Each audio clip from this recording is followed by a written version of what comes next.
সাল্লাল্লাহু আলাইহি ওয়াসাল্লাম বাল্লিগু আন্নি ওয়ালাউ আয়া আও কামা ক্বালা আলাইহিস সালাতু ওয়াসসালাম।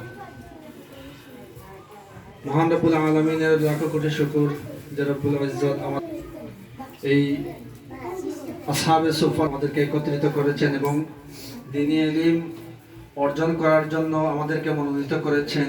এই জন্য আমরা মহান রব্বুল আলামিনের শুকরিয়া আদায় করি, আলহামদুলিল্লাহ।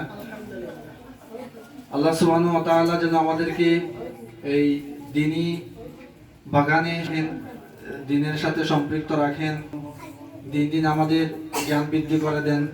আমরা এই জন্য সবসময় আল্লাহ সুবহানাহু ওয়া তাআলার কাছে দোয়া কামনা করব, ঠিক আছে ইনশাআল্লাহ। আল্লাহ সুবহানাহু ওয়া তাআলা যেন আমাদের ইলমের মাঝে বারাকা দান করেন এবং ইলমের গভীরতায় যেন আমরা বুঝতে পারি এবং আস্তে আস্তে যেন আমাদের ভবিষ্যৎকে উজ্জ্বলভাবে আমরা সফল হতে পারি। এই জন্য আমরা সেই লক্ষ্যে ইনশাআল্লাহ আমরা এগিয়ে যাব এবং পড়ালেখায় মনোযোগ দিয়ে পড়ালেখা করব। আল্লাহ সুবহানাহু ওয়া তাআলার কাছে আমরা এই আশাই রাখি এবং দোয়া করি যেন আমাদের এই কোমলমতি শিশুরা আগামী প্রজন্মের আইডল হতে পারে এবং তারা যেন তাদের ইলমি আমলি নূর দিয়ে আমাদের এই বৃহত্তর 36 পশ্চিমপাড়া গ্রামকে আলোকিত করতে পারে।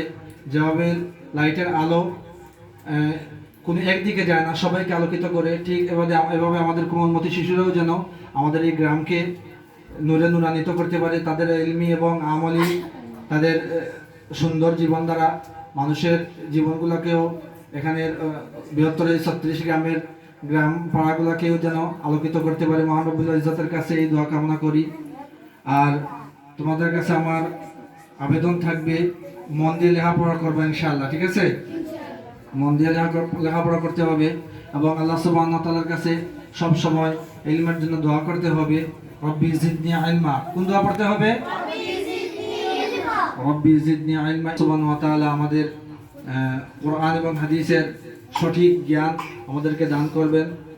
দোয়ার মাধ্যমে ইনশাআল্লাহ আমরা উপকৃত হব। আল্লাহ সুবহানাহু ওয়া তাআলা আমাদেরকে এই দ্বীনি খেদমতে আমাদেরকে সুন্দরভাবে আঞ্জাম দেওয়ার তৌফিক দান করেন। আমরা ইনশাআল্লাহ এখন যারা আমরা বাকি রয়েছি ভর্তির, ইনশাআল্লাহ আমরা ভর্তি হওয়ার পরে বাসায় যাব।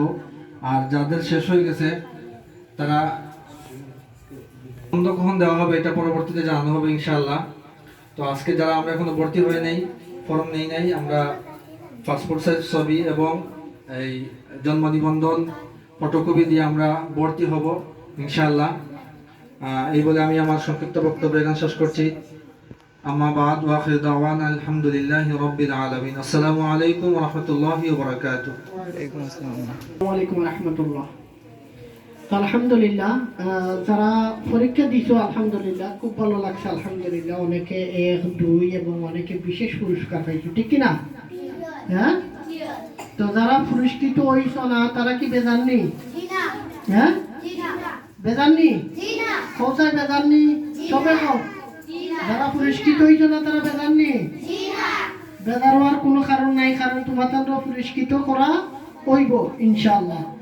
আর যারা বিশেষভাবে 1, 2 এবং বিশেষ পুরস্কারগুলো পাইছে, যারা পুরস্কার পাইছো না তারা কি চাও না যে যারা পুরস্কৃত হয়েছে তারা দলে যাইতে? চাও নি? চাও নি? চাও তো সবাই? না চাও না? তাই চাইলে হইব নি? পড়তে হইব না? না পড়িয়া পারবা নি যেটা? তাহলে কি তো যে 1, 2 যারা পুরস্কার পাইছে তারা সমমান হইতে হইলে মনোযোগ দিয়ে কিতা করতে হইব? কিতা করতে হইব? না শয়তানি করলে হইব?